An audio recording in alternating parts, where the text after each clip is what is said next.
اعوذ باللہ من الشیطان الرجیم، سورہ توبہ آیت نمبر 20۔ اللہ رب العزت فرماتے ہیں جیسا کہ 21 میں تھا کہ حاجیوں کو پانی پلانا اور مسجد حرام کو بات کرنا، تم نے سمجھ لیا اللہ کے نزدیک یہی سب سے بڑی نیکی ہے یا ان کے برابر ہو جائے گا جو جہاد کے لیے نکلے۔ یہاں اللہ رب العزت ایک فیصلہ فرما رہے ہیں ان دونوں کے درمیان کہ جنہوں نے گھر بار چھوڑے، رشتہ داروں سے دور ہوئے، دین کے راستے میں مشرکوں سے اپنی جانوں، صرف جانوں نہیں اپنے مالوں سے بھی جہاد کر دیا۔ اعظم درجۃ عند اللہ، کہ ان کے درجے بلند ہیں، اور اس کا یہ مطلب بھی نہیں ہے کہ جو ان کے مقابلے میں دوسرے تھے ان کے سب ہی ضائع ہو گئے، ایسا بھی نہیں ہے۔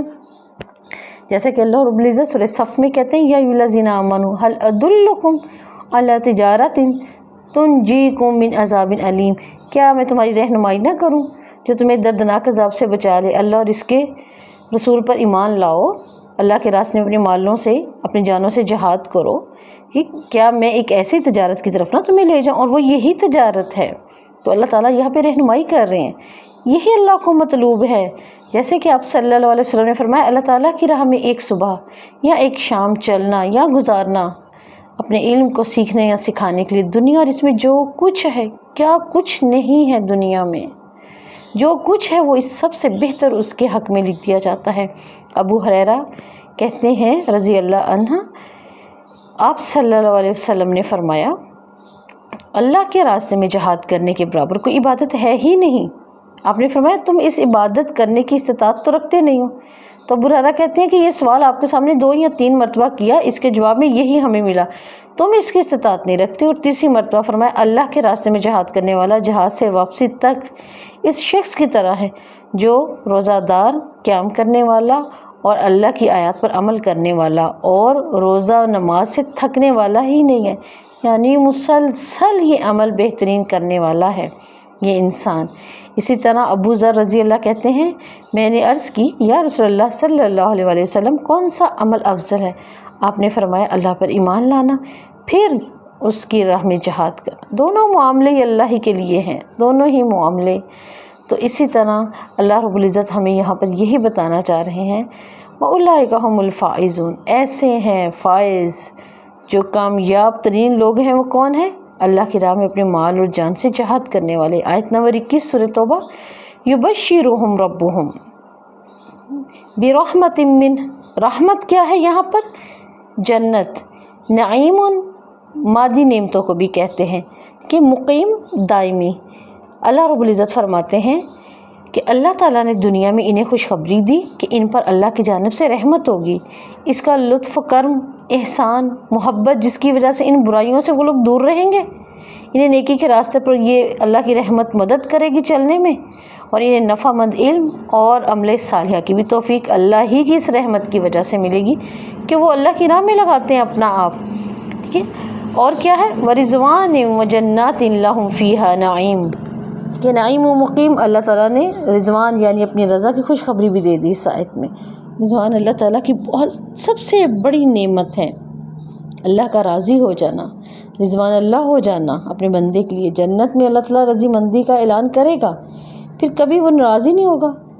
تو جنت کی بھی سب سے بڑی نعمتوں میں سے ایک نعمت اللہ کی رضا مندی ہے۔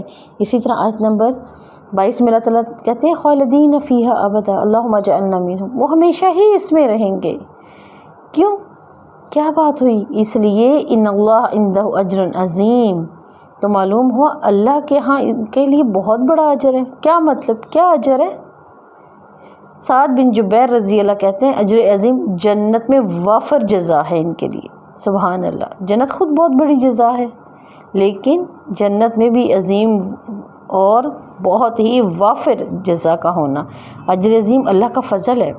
یہ کوئی تعجب والا معاملہ نہیں ہے، وہ جب کسی کام کا ارادہ کرتا ہے تو کہتا ہے ہو جاتا، وہ ہو جاتا ہے۔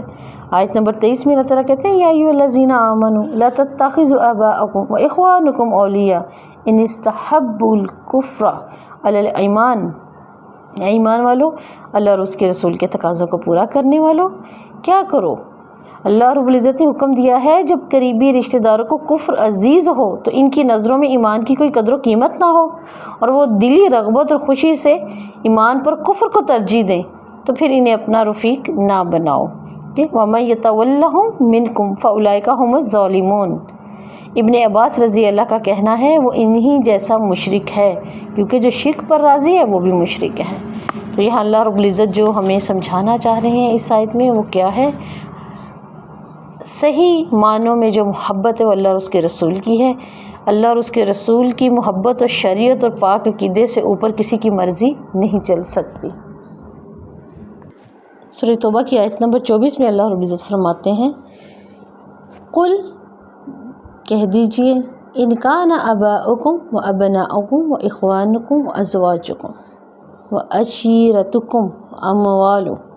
اب یہ اتنی ایک لمبی لسٹ دینے کے بعد اللہ رب العزت فرما رہے ہیں آپ ان سے کہہ دیجئے، کیا کہہ دیجئے؟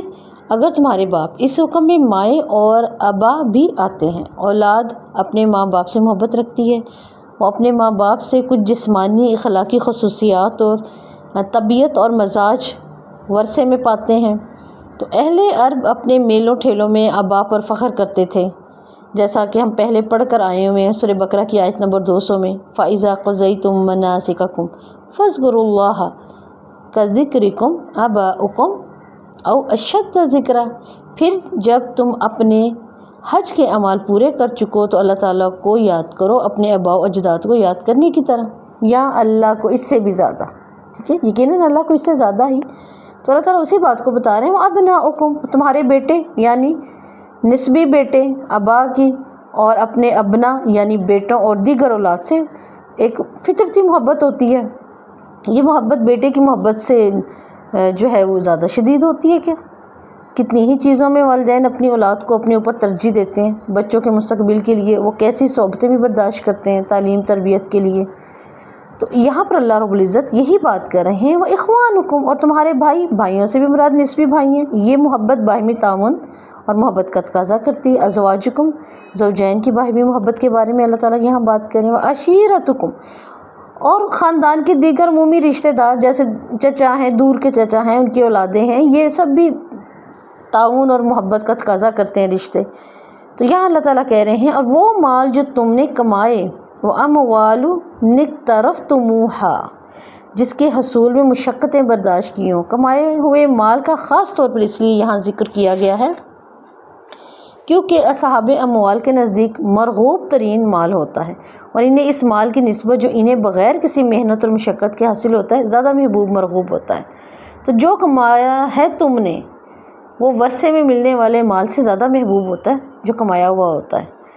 وَتِجَارَةٌ تَخْشَوْنَ كَسَادَهَا، وہ تجارت جس کے ماند مندہ پڑ جانے سے تم ڈرتے ہو، یعنی سامان کے ازارہ ہونے، اس میں نقصان ہونے، بکھرنے، کاروبار کی مختلف اقسام اس میں آ جاتی ہیں نا، مختلف، جیسے مثلاً ہر قسم کا سامان تجارت، مال کی قیمتیں ہیں، برتن، اسلحہ، اشیاء استعمال، غلہ جات ہوتے ہیں، کھیتیاں ہیں، مویشی وغیرہ، سب اس زمرے میں آتے ہیں۔ وَمَسَاكِينُ تَرْضَوْنَهَا، اور وہ گھر جنہیں تم پسند کرتے ہو، گھروں کی خوبصورتی، ان کے رہنے والوں سے تعلق اور ان میں جی لگنے کی وجہ سے تم انہیں پسند کرتے ہو، وہ تمہاری خواہشات ہیں۔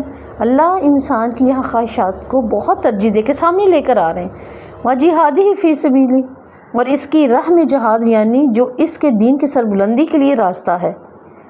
اللہ کہہ رہے ہیں یہ سب احب الیکم من اللہ، تمہیں اللہ اور اس کے رسول سے زیادہ محبوب ہو گئی ہیں۔ جو نعمتوں کا اللہ نے یہاں واسطہ دکھایا ہے، بتایا ہے، ان سب سے زیادہ اللہ کہتے ہیں کہ تمہیں یہ محبوب ہو چکی ہیں۔ یہاں اللہ رب العزت وہی بات کر رہے ہیں اور ہمیں بتانا چاہ رہے ہیں اللہ اور اس کے رسول کی محبت سے تمہیں اوپر لے گئی ہیں یہ چیزیں، شعور دے رہے ہیں اللہ رب العزت ہمیں۔ اور اس میں اس آیت سے پتہ چلتا ہے ترجیح کا معاملہ اسلام میں کیا حیثیت رکھتا ہے۔ ترجیح کیا ہے؟ ترجیح ہوتا ہے ایک کو چھوڑ کر دوسرے کو اختیار کرنا۔ ترجیح ہوتا ہے، ترجیح کا معاملہ انتہائی اہمیت کا حامل ہے۔ ترجیح ہی انسان کے ایمان اور کفر کا فیصلہ کرتی ہے۔ تو اللہ تعالیٰ اس ترجیح کو ہمیں سمجھاتے ہوئے ہمارے شعور کو کھول رہے ہیں کہ مومن اس معیار پر جا سکتا ہے کہ وہ ہر چیز پر اللہ اور اس کے رسول کی محبت اور جہاد کو اوپر لے آئے۔ تو اللہ کا مطالبہ بذات خود اس امر کی دلیل ہے کہ معیار پیش کرنا ممکن ہے۔ اللہ تعالیٰ نے انسان کے شعور کو اتنی قدرت دی ہے کہ وہ ساری لذتوں کو خیر بات کہہ سکتا ہے۔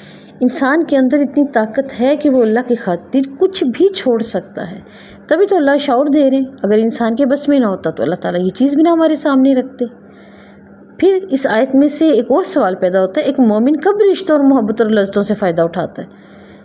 جب مومن کا دل مطمئن ہو کہ اس کے دل اور اس کی سوچ پر اللہ کی رضا حاوی ہے، پھر وہ مطمئن ہوتا ہے۔ اللہ کہتے ہیں فَتَرَبَّصُوا حَتَّى يَأْتِيَ اللَّهُ بِأَمْرِهِ، تو پھر انتظار کرو، اگر نہیں چھوڑ سکتے میری خاطر، اللہ کا ڈر ہی نہیں ہے، تمہیں میری آیتوں کا خوف ہی نہیں ہے، تو پھر انتظار کرو۔ کس کا؟ فَتَرَبَّصُوا، انتظار بھی کس چیز کا؟ امری، اللہ کی قضا۔ کیا؟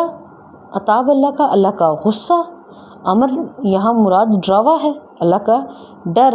اللہ ڈراوا دے رہے ہیں کہ میری عقوبت کی طرف اشارہ ہے کہ ڈرو۔ واللہ لا یہدی القوم الفاسقین، اللہ فاسق قوم کو ہدایت نہیں دیتا۔ یہ آیت کریمہ اس بات کی سب سے بڑی دلیل ہے کہ اللہ تعالیٰ اور اس کے رسول کی محبت فرض ہے، دیگر تمام اشیاء کی محبت پر اونچی ہے، اس کو ترجیح دی جائے گی۔ نیز آیت کریمہ میں اللہ تعالیٰ اس شخص کے لیے بھی نہایت سخت وعید اور سخت ناراضگی کا اظہار کر رہے ہیں، جس سے تمام کی تمام چیزیں جو بھی آیت میں ساری بتائی ہیں اللہ اور اس کے رسول سے زیادہ محبوب ہو چکی ہیں، انہی میں گم ہو کے اپنے رب کو بھول چکا ہے، انہی چیزوں کو ترجیح دیتا ہے اللہ اور اس کے رسول کے اوپر۔ تو ہمیں غور و فکر کرنا ہے ہماری محبتوں کا مرکز کیا ہے، ہماری محبتیں کیا ہیں، کیا ہماری محبت اللہ اور اس کے رسول کی طرف ہے؟ تو ہمیں اس پر غور کرنا ہے۔